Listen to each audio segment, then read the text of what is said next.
Reformers and Warriors, pages 218 to 239. Shah Wali'ullah was too balanced a thinker to hope that the Muslim community could be restored to health within his lifetime. It was necessary to provide for the continuity of his program of work for the moral and political regeneration of the Muslims of the subcontinent after his death. Besides, the work was too stupendous for him to undertake it single-handedly. He therefore trained a band of scholars who were conversant with his views and were inspired with the same ideals. Even a resounding victory, like the Muslim triumph at Panipat, could not bolster the crumbling throne of the Mughals. It would have been foolish to build any hope on such weak foundation. Besides, the political pattern had changed with the emergence of the British as the strongest power in the subcontinent. 4 years after the Battle of Panipat, the British had wrested from the Mughal Empire the Diwani of Bengal, Bihar, and Orissa. 38 years after this grant, in 1803, the Mughal emperor was glad to become a pensioner of the British. No amount of legal quibbling could hide the fact that the British were the paramount power in the subcontinent, and there was no state or prince left who could challenge their supremacy. The Muslim empire had fallen without any hope of revival. No Muslim state within the subcontinent was better than a vassal of the new European power which had replaced the rule of the Mughals. There were still a few who hoped to gain the support of the Afghan kingdom without a full understanding of its real position. The people, however, were decadent, demoralized, bewildered, and disorganized. Could they be revived through their faith, which they understood only imperfectly, and a philosophy of social integration based upon that faith? Shah Wali'ullah's followers, like their preceptor, had no doubt that such a revival was not only possible, but also necessary. They had also a sense of urgency, because every day that passed made the Muslims more subservient and helpless. They widened their contacts with the people. This took several forms. They did not discard the ancient method of mystic training to create the emotional urge for righteousness in Islam, but it was obvious that such training was not suited to all temperaments. Hence, they organized mass meetings for preaching the teachings of Islam in the light of Shah Wali'ullah's interpretation. Shah Abdul Aziz was born in 1746 and was thus 16 years old at the time of his father's death. He died in 1823. He wrote several books which were based upon Shah Wali'ullah's ideas, but were written in a language more easily intelligible to a man of average education. Twice a week, he would preach to large gatherings, and he was so regular that even illness did not prevent him from attending to this urgent work. For 60 years, Shah Abdul Aziz labored at his mission. He could not concentrate on educational and religious work to the exclusion of political matters, which were causing grave anxiety to all thinking Muslims. The Muslim power was gone, but the Muslims were still confused because the legal fiction of the Mughal emperor's sovereignty was kept up. Shah Abdul Aziz removed this confusion by declaring unambiguously that the emperor was utterly helpless. The real power was in the hands of the British. In another ruling, he laid it down that it was lawful to learn English, or for that matter, any language or branch of knowledge, provided that the intention was to put it to beneficent and lawful use. But it was forbidden if one was required to observe a humiliating etiquette which compromised the dignity of the believer, or to cooperate with the British in unlawful activities. Mere rulings could not serve the purpose, and something more active had to be undertaken. But such an activity could be based only upon popular support.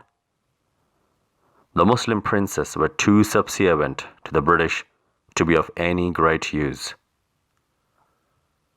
When it is taken into consideration that communications were slow, the distance long, and the means of publicity extremely restricted, the media of mass contacts available today being in those days mostly non-existent, the amount of work involved in such a project is seen to be stupendous.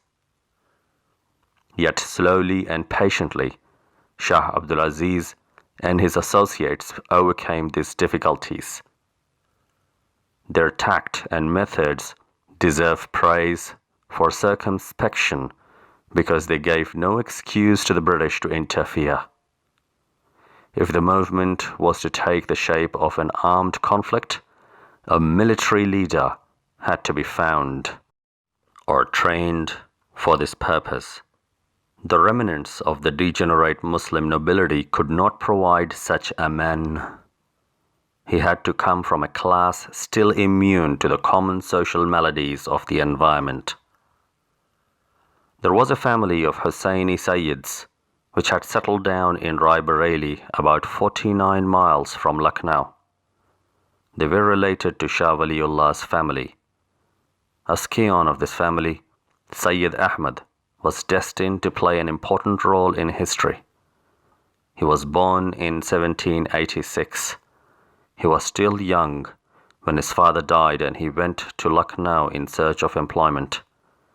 He did not succeed in his quest. He decided to go to Delhi and enroll himself as a pupil of Shah Abdulaziz. He stayed in Delhi for 2 years. It became fairly obvious then that he was not destined to be a scholar, but he did make some progress and learned the elements of the Quran and the Hadith and acquired a fair knowledge of Persian. He was also given some mystic training from which he benefited more satisfactorily. From Delhi, he went back to Raebareli. After a short stay, he went to Rajputna to join the service of the Pindari leader Amir Khan. He was enrolled as a trooper. Since his very childhood, he had shown an inclination for manly sports, including horsemanship and the use of arms, which are part of the normal training of a Muslim gentleman in that age. He then returned to Delhi in 1817. He had matured a good deal. He had acquired an invaluable military experience. His progress as a mystic had been remarkable. Shah Abdulaziz had played an important role in preparing the Sayyid for the leadership of the new movement. There are strong reasons to believe Shah Abdulaziz had given considerable thought to the question of jihad and had evolved some plan in his mind. It was natural that, like many others in his mind, should have returned towards Afghanistan and the Pathan tribes. In 1821, the Sayyid left for a pilgrimage to Mecca. Instead of choosing the shorter route from the west coast, he went by the river to Calcutta and embarked there for Arabia. His party consisted of 400 persons. The Sayyid stopped at many places to preach to the large crowds which gathered to hear him, and many enrolled themselves as his disciples. Sayyid Ahmad spent about a year and a half in Arabia. Sayyid Ahmad returned to India via Calcutta in May 1824. After mature deliberations, it had been decided to fight the Sikh kingdom of the Punjab. The Sikh rule was oppressive and showed extreme intolerance of Islam and the Muslims. If the Muslim majority area of the Punjab and the Pathan territories could be liberated, this would form a nucleus for further activities. The Pathans were resisting the expansion of the Sikh kingdom in their territories. They not only needed support in this venture, but would also prove good allies, because their own interests were involved, and apart from their Islamic loyalties being aroused, their immediate sense of danger would provide an incentive. The Sayyid and his followers could not reach the area by the direct route because they could not march through the Sikh kingdom. Therefore, they had to take a circuitous route through Gwalior, Rajputana, Sindh, Baluchistan, Kandahar, Ghazni, and Kabul. The Sayyid reached Peshawar and after a short stay made Nowshera his headquarters in December 1826. An ultimatum was issued to Ranjit Singh, who ignored it. The Sayyid started operations against the Sikhs and was rewarded with success in the beginning. But soon, difficulties began to arise. His warriors consisted of Indian Muslims, Kandaharis, and the local tribesmen. These last showed greater interest in acquiring booty than in fighting. The Sikhs started a diplomatic campaign among the tribal chiefs and succeeded in weaning away from his side the chief of Peshawar, Yar Muhammad Khan, who deserted his allies on the battlefield, having first succeeded in administering poison to Sayyid Ahmad. In the midst of these difficulties, necessitating the transfer to Panjtar near Kashmir, the Sayyid was able to inflict defeat on the French general Ventura, who was in the employ of the Sikhs. They now turned towards the recalcitrant tribal chiefs who had created so much mischief. These were defeated and the leaders lost their lives in battle. Peshawar again accepted the suzerainty of the Sayyid. He, in his effort for reconciliation, raised Sultan Muhammad Khan, the brother of Yar Muhammad Khan, the former chief who had lost his life fighting against the Sayyid, to the governorship of the valley. However, the tribal tradition of vendetta proved stronger than the bond of gratitude, and to avenge the death of his brother, the governor incited the tribesmen to murder the tax collectors appointed by the Sayyid. This came as a rude shock, and the plans of the campaign had to be altered to find a more hospitable soil. The Sikhs were given battle at Bhogarmang and Muzaffarabad, in which the local population sided with the Sayyid. However, as the end of the campaign was near, the Sikhs were informed by some local person about a deserted and hidden approach to Balakot. They marched by this route upon the town. The warriors defended themselves with great valor, but the Sikhs were superior in numbers and much better equipped. Nearly 600 fighters lost their lives, including Sayyid Ahmad and his chief lieutenant, Shah Ismail. This happened in the beginning of May 1831. The disastrous end of the campaign does not prove that it was misconceived or lacked support. However, the Mujahideen made some serious mistakes for which they paid heavily. They did not take into consideration the conditions prevailing in the tribal area. The people could be trained only gradually to bear the burden of organized government. It is not easy for the barren and unproductive territory to pay regular taxes without a general improvement in its economic condition. The tribesmen had not been used to the idea of taxation. Even today, in many parts of those territories, the notion of taxation is foreign. The tribesmen cannot resist the temptation to acquire booty whenever they find the opportunity. The Mujahideen had among them many theologians who did not have the imagination to see these factors clearly. They ignored the fact that the Quran had not been applied to the Arabs in one day, and that to make a people true Muslims requires a good deal of spade work if the hold of other customs and ideas had been strong among them. Then many of the followers of the Sayyid were too rigid in matters that were not essential features of Islam. They had been inspired by the thoughts of Shah Wali'ullah, but had ignored his moderation and spirit of conciliation. The tribesmen were staunch Hanafis, and they looked askance at the changes in the ritual of prayer which had been brought about by some of the zealous reformers. The Sayyid was moderate in his views and he occasionally intervened. The tribesmen were suspicious of what seemed to them heretical innovations. Footnote: Shah Ismail Shaheed had adopted the ritual of raising his hands in the course of prayers, commonly known as Rafaidain. Sayyid Ahmad once said to him, "Malana, for whose pleasure do you lift your hands in prayer?" He said in response, "To please God." Then said the Sayyid, "For his pleasure, please do not do it here." The point was that such a simple deviation from the ritual observed in the area was a source of trouble. Shah Ismail Shaheed had the good sense to accept this advice, but there were many who did not.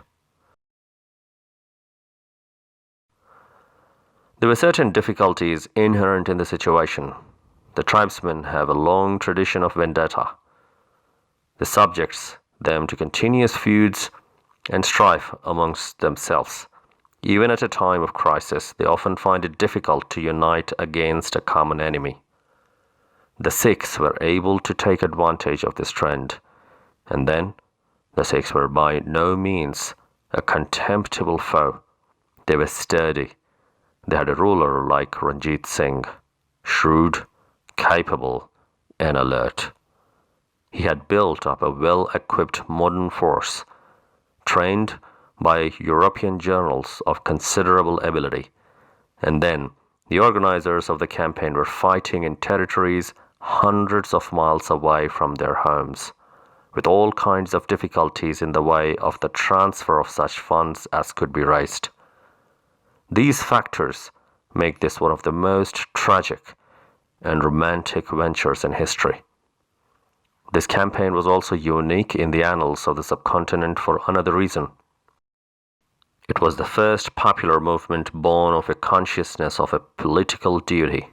Its purpose was not to resuscitate the throne or a dynasty. It sought to liberate fellow Muslims from bondage and tyranny. There were no personal ambitions involved in it. It was sustained by a people, not by a state or a potentate. It was born of a consciousness created by the writings of a thinker who had found in their moral regeneration the remedy of his people's ills. It failed mainly because the warriors who fought for their ideals were also reformers, and in the zeal for their convictions, they did not consider it right to postpone the establishment of their conception of the Islamic law for the sake of expediency, and also because they were pitted against very heavy odds. They failed to achieve their political objectives. It seems that they were bound to fail. But they did succeed in creating in Muslim community a burning desire to emulate their example. It has been mentioned that most of these warriors were ardent reformers as well. Indeed, their zeal was an outcome of their religious convictions. There were certain reforms advocated by them which were non-controversial, like giving up such an un-Islamic practices as objecting to the remarriage of widows, and other similar customs picked up by the Muslims in the subcontinent. Condemnation of the excessive respect shown to the tombs of saints and to living spiritual preceptors was not received so well. The most severe controversy arose from rejection of the rulings of the school of Abu Hanifa and the adoption of the independent ijtihad as a more correct method of practicing Islam. In practice, this led to the creation of a new code, different in some details from the four recognized schools, based upon the ijtihad of some theologians, once again crystallized into a school or even a sect. What Shah Wali'ullah had attempted was different. He had tried to break the barriers between the different schools and to give the competent scholar freedom to go direct to the sources of Islamic theology. Those who claimed to have adopted his teaching succeeded in doing just the reverse. They created another sect more intolerant of differences than the older schools.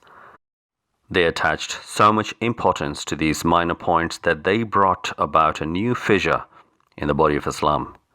In the zeal of their convictions, they did not realize that they were defeating the very purpose of Shah Wali'ullah's teachings and were injuring the cause of the moral regeneration of Islam by raising controversies which are not fundamental.